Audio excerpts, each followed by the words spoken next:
Hi everyone, let me show you one of the easiest dal recipes to make. This is my mom's Toor dal recipe and it's incredibly simple. All it needs is tomatoes, turmeric powder, chili powder, and that's pretty much it for the dal itself. You do need a tarka at the end, or a temper as they call it, with garlic and dried red chilies and curry leaves. If you don't have curry leaves, you can skip that or use dried curry leaves if you can find them. One of the things I wanted to highlight in this video is to show you how I love to use those moments of time that you find in between cooking while you're doing various things to relax and to chill out. And I love to do all sorts of things. I could play guitar or read a book or watch something on Netflix or whatever I fancy. And I know that it's difficult to find time to do these things these days. And so I do value it and I do try to do it whenever I can. And those gaps that I find in cooking always seem to be the perfect time to do it. So with that said, let's move on to the recipe.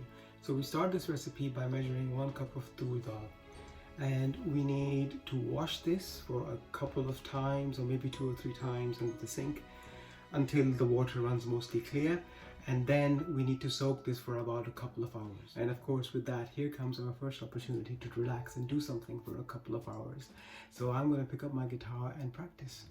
So after a couple of hours, we're going to put our dal in a saucepan, add some water and bring it to a hard boil. When the dal starts boiling, you will notice a lot of scum rising to the top, and it's really important to remove as much of this as possible, otherwise your dal won't taste that nice.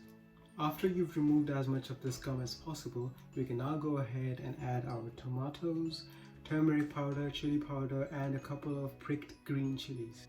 After adding those things in, bring it back to a boil and then cover, reduce the heat, and then simmer it slowly for about an hour and a half or so. One very important thing to never do is to add salt to your dal at the beginning. Now there are some people who say it's fine, but I prefer to be on the safe side and I tend to wait until after the dal is cooked to add salt. And my mother usually said to me that the reason is your lentils will not cook if you add salt at the beginning. Now once again, here's another opportunity for me to relax a little bit. So now I'm going to read a book, and it's going to be the wonderful book number 47 by my friend Hannah Palmer. I highly recommend you check it out. It's a real page turner. We can lift the lid after an hour and a half has passed, and you will see that the water has evaporated and some of the dal is stuck on to the edges of the pan, and that's not a problem. Just scrape it back into the pan, that's fine. And now we're going to remove the green chilies from this dal, and we're going to use a whisk to make it as smooth as possible. After you're happy with the consistency of your dal, it's really important to salt it properly. I get this question asked many times by different people who say to me that my dal just doesn't taste as nice. And I've often found that the answer is they're not salting the dal properly. So I've added about 1.5 teaspoons of salt here, I believe. We're going to add some lemon juice as well. Now I really like adding lemon juice to this dal. It adds a really lovely zing to it. So now that the dal is ready, we just need to make the tarka for it. Now some people call this a chonk, some people say baghar.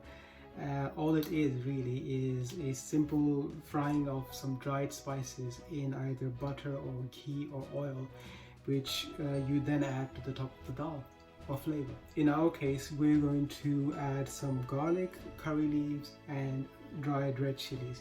Now if you don't have fresh curry leaves, you can obviously use dried ones, and if you can't find those at all, you can skip it.